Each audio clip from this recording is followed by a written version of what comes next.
Good morning students. இந்த வாரமும் நாம கோமுகாசனத்துல சில பிரிவு நிலை ஆசனங்களை பார்க்க இருக்கிறோம். சென்ற வார பகுதியில் நம்ம பார்த்த கோமுகாசன பகுதிகள் நம்முடைய இடுப்பு பகுதிகளுக்கும் தோள்பட்டை பகுதிகளுக்கும் மிகுந்த நன்மை செய்வதாக அமைந்தது. இந்த வாரம் நாம் பார்க்க இருக்கக்கூடிய கோமுகாசனத்துல சில பிரிவு நிலை ஆசனங்கள் உங்களுடைய நுரையீரல் பகுதிகளுக்கும் மற்றும் உங்களுடைய வயிற்று பகுதிகளுக்கும் நன்மை செய்யக்கூடியதாக அமையிருக்கு. குறிப்பா குழந்தைகளுக்கு நுரையீரல் சம்பந்தப்பட்ட பிரச்சனைகள், கோல்டு, காஃப், வீசிங் சம்பந்தப்பட்ட பிரச்சனைகள் அதிகமாக ஏற்படுது. இந்த பகுதியில் நீங்க பார்க்க இருக்கக்கூடிய ஆசனங்களை குழந்தைகள் தொடர்ந்து செய்யும் பொழுது கண்டிப்பா அவங்களுக்கு நுரையீரல் சம்பந்தப்பட்ட பிரச்சனைகள், கோல்டு, காஃப் சம்பந்தப்பட்ட பிரச்சனைகள் இல்லாம போகும். அந்த அளவுக்கு நல்ல ஆரோக்கியத்தை அளிக்கக்கூடிய நல்ல ஆசனங்களை தான் நம்ம இந்த வாரம் பார்க்க இருக்கோம். வாங்க பயிற்சிக்குள்ள போலாம்.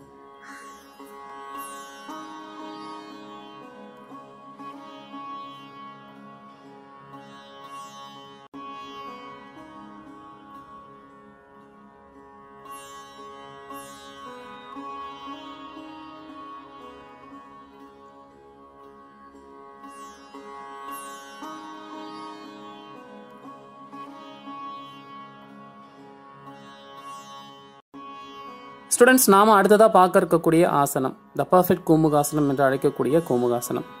சென்ற வார பகுதியில் நாம பார்த்த சில கோமுகாசன பயிற்சிகள் மற்றும் அதற்கு சம்பந்தமுடைய சில உடல் தொடர்பு பயிற்சிகளை நீங்க செய்து வர பட்சத்துல இந்த ஆசனத்தையும் நீங்க எளிமையா செய்ய முடியும்.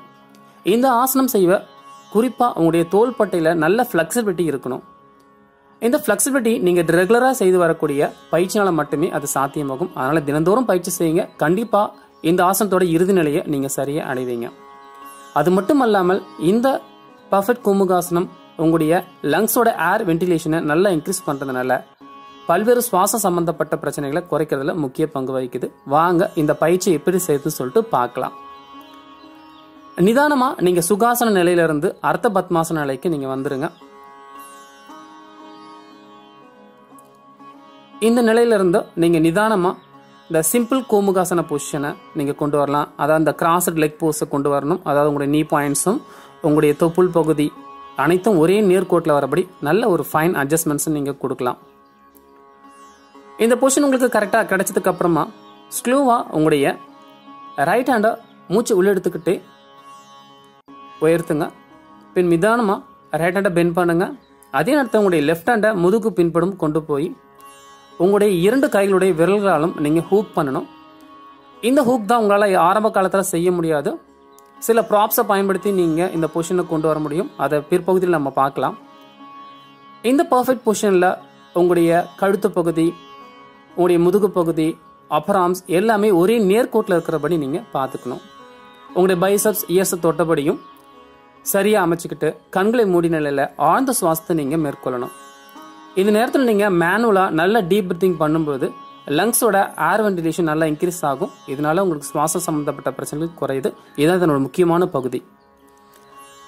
இதில் நாம அப் டு 1 மினிட் வரைக்கும் இருக்கலாம். கைகளில் அதிகப்படியான வலி ஏற்படும் போது நீங்க இந்த பயிற்சியை உடனே ரிலாக்ஸ் பொசிஷனுக்கு கொண்டு வரலாம். அதர்வைஸ் வலி இல்லாத பட்சத்தில் அப் டு 1 மினிட் வரைக்கும் இதில் ஆழ்ந்த சுவாசம் நீங்க எடுக்க முடியும்.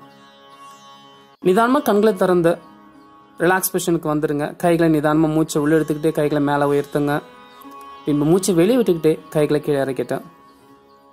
கால்களை ரிலீஸ் பண்ணி சுகாசன நிலைக்கோ அல்லது அர்த்த பத்மாசன நிலைக்கோ நீங்கள் வந்துட்டு ஆழ்ந்த சுவாசத்தை 5-10 முறை எடுங்க. தோள்பட்ட கழுத்து பகுதியில் வலி போனதுக்கு அப்புறமா இதே ஆசனத்தை கால்களை மாற்றி கைகளையும் மாற்றி நீங்க மேற்கொள்ளலாம்.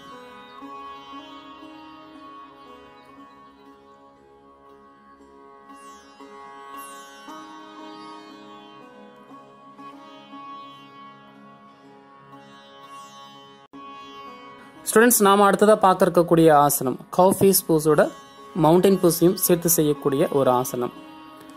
ஏற்கனவே நான் சொன்னபடி கவ் ஃபேஸ் போஸ் உங்களுடைய ஹிப் ரீஜனுக்கு நல்ல பெனிஃபிட்ஸ் கொடுக்குற அதே நேரத்தில் மவுண்டைன் போஸ் உங்களுடைய லங் ரீஜனுக்கு நல்ல ஒரு எக்ஸலண்ட் வென்டிலேஷனை இன்க்ரீஸ் பண்ணிவிடும். இப்போ 2 ஆசனங்கள் நீங்கள் ஒன்றா சேர்த்து செய்யும் பொழுது கண்டிப்பாக 2 ஆசனங்களுடைய பலன்களையும் ஒரே நேரத்தில் நீங்கள் அடையிறீங்க. அதாவது ஹிப்புக்கான ஸ்ட்ரென்தன் அண்ட் லங்ஸ்க்கான வென்டிலேஷன் ரெண்டையுமே. வாங்க இந்த பயிற்சியை நம்ம எப்படி செய்யுதுன்னு சொல்லிட்டு பார்க்கலாம். நிதானமாக அர்த்த பத்மாசன பொசிஷனுக்கு நீங்கள் வந்துடலாம். இந்த அர்த்த பத்மாசனம் என்ற ஆஃப் லோட்ஸ் போஸ்டர் தான் உங்களுடைய கவ் ஃபேஸ் போஸ்க்கான ஒரு பேஸ் பொசிஷன். இந்த பொசிஷன்ல நல்லா 2-3 முறை ஆழ்ந்த சுவாசம் எடுத்ததுக்கு அப்புறமா நிதானமாக இந்த சிம்பிள் கவ் ஃபேஸ் போஸ்க்கு வந்துருங்க. இந்த பொசிஷனோட அலைன்மெண்ட்டாக முதல் ஆரம்ப நிலையில் சரியாக வராது. உங்களுடைய தொடையோட அளவு அதிகமாக இருக்கும் பொழுது கண்டிப்பாக இந்த ஆசனத்தோட நீ பாயிண்ட்டு உங்களுடைய நாவல் ரீஜனில் சென்டராக மீட் ஆகுது. தொடர்ச்சியாக பயிற்சி செய்யறதுனாலும் சில உடல்தொடர்பு பயிற்சிகளாலும் இது சாத்தியமாகுது. நிதானமாக உங்களுடைய 2 கைகளும் உடலுடைய பக்கவாட்டில் ஃபிங்கர்ஸோட எட்ஜஸ் ஃப்ளோரில் டச் பண்ணபடி ரெடியாக இருந்துட்டேன். மூச்சை நிதானமாக உள்ளே எடுத்துக்கிட்டே நீங்கள் கைகளை மேலே தூக்குங்க. நல்ல மேலும் மூச்சு நல்லா எடுத்து தலைக்கு மேலே நமஸ்கார் முத்ரா வைங்க. பின் நிதானமாக 2 விரல்களையும் 2 கைகளுடைய விரல்களையும் கோர்த்து என்டர்லாக் பண்ணி ஒரு ட்விஸ்டிங் கொடுங்க. இந்த ஃபைனல் பொசிஷனில் உங்களுடைய உள்ளங்கைகள் வானத்தை பார்த்தபடியும் உங்களுடைய எல்போஸில் எந்த பெண்டும் இல்லாமலும் உங்களுடைய பைசப்ஸ் இயர்ஸ்க்கு க்ளோஸ்டாகவும் இருக்கிற மாதிரி நீங்கள் இந்த பொசிஷனை மெயின்டைன் பண்ணணும். இது ஒரு எக்ஸ்ட்ரானரி ஒரு ஸ்ட்ரெச்சை உங்களுடைய ஹிப்போட சைட் ரீஜனில் நீங்கள் ஃபீல் பண்ணுவீங்க. இந்த ஸ்ட்ரெச் உங்களுடைய பக்கவாட்டு பகுதியில் கூட தசை மண்டலத்தை நன்கு தூண்டுறதுனால உங்களுடைய பக்கவாட்டு இடுப்பு பகுதியில் ஏற்படக்கூடிய வலிகளை குறைக்கிறதுல மிகுந்த உதவி செய்யக்கூடிய ஒரு ஆசனமாக இது அமையுது.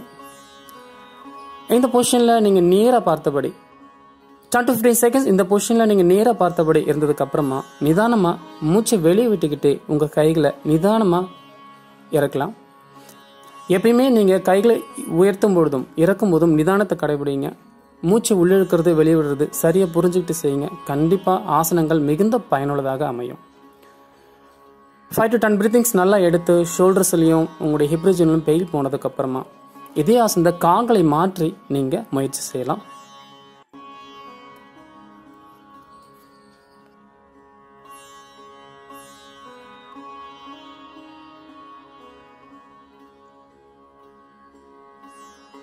ஸ்டூடெண்ட்ஸ், இந்த பர்ஃபெக்ட் கோமுகாசனா பொசிஷனில் உங்களுடைய ஹேண்ட்ஸை உங்களுடைய பேக் சைடில் ஹூக் பண்ணுறதுக்கு முடியாத பட்சத்தில் உங்களுடைய ஷோல்டர்ஸில் அந்த ஃப்ளெக்சிபிலிட்டி இல்லாத பட்சத்தில் நீங்கள் ப்ராப்ஸ் யூஸ் பண்ணி, தட் மீன்ஸ் உங்களுடைய கர்ச்சிப்பை யூஸ் பண்ணி நீங்கள் இந்த ஆசனத்தை படிப்படியாக நீங்கள் ஃபைனல் பொசிஷனுக்கு கொண்டு வரலாம். எப்படி இந்த கர்ச்சிப்பை யூஸ் பண்ணி நம்முடைய கோமுகாசனத்தோட பர்ஃபெக்ட் லைனுக்கு கொண்டு வரதுன்னு பார்க்கலாம். நிதானமாக உங்களுடைய லெஃப்ட் ஹேண்டால் உங்களுடைய கர்ச்சிப்போட ஒரு முனையை பிடிச்சி ஸ்லோவாக மூச்சு இழுத்துட்டு கைகளை மேலே தூக்குங்க. இப்போ மூச்சை வெளியே விட்டுக்கிட்டே உங்களுடைய எல்போஸை பெண்ட் பண்ணி உங்களுடைய ரைட் ஹேண்டால் அந்த கர்ச்சிப்போட அனதர் ஹெட்ஜை நீங்கள் அழகாக கேட்ச் பண்ணிக்கலாம். இந்த பொசிஷன் உங்களுக்கு ரொம்ப ஈஸியாக இருக்கிற பட்சத்தில் கொஞ்சம் கொஞ்சமாக உங்களுடைய கைகளை நகர்த்தி உங்களுடைய அந்த 2 கைகளுக்கும் இடைப்பட்ட இடைவெளியை நீங்கள் குறைக்க முயற்சி செய்யலாம். டே பை டே ப்ராக்டிஸில் இந்த டிஸ்டன்ஸ் ரெடியூஸ் ஆகிட்டே வரும். ஸோ ஃபைனலாக உங்களுக்கு 1 week or 2 week ஆஃப்டர் உங்களால் ஈஸியாக உங்களுடைய போத் ஃபிங்கர்ஸையும் நீங்கள் கேட்ச் பண்ணிக்கலாம். ஸோ அதுக்கப்புறமா உங்களுக்கு இந்த கர்ச்சிப் பண்ணுறது தேவைப்படாது. ஸோ இப்படி தான் நீங்கள் படிப்படியாக உங்களுடைய ஃபிங்கர்ஸை ஹூக் பண்ணுறதுக்கான ட்ரைனிங் எடுக்கணும். இது பர்சன் டு பர்சன் உங்களுக்கு வேரி ஆகும். என்ன ஸ்டூடெண்ட்ஸ், இந்த கோமுகாசனத்தினுடைய பிரிநிலை ஆசனங்களையும் துணைநிலை பயிற்சிகளையும் பார்த்தீங்களா? எல்லா பயிற்சிகளும் உங்களுடைய வயிற்றுக்கும் உங்களுடைய இடுப்பு பகுதிகளுக்கும் தோட்பட்டை பகுதிகளுக்கும் குறிப்பாக உங்களுடைய நுரையீரலுக்கும் நன்மை பயக்கக்கூடியதாக அமைது. அதனால் பயிற்சிகளை விடாமல் செய்யுங்க. கண்டிப்பாக ஆரோக்கியமான உடலையும் ஆரோக்கியமான மனநிலையும் அடைவீங்க. நன்றி, வணக்கம்.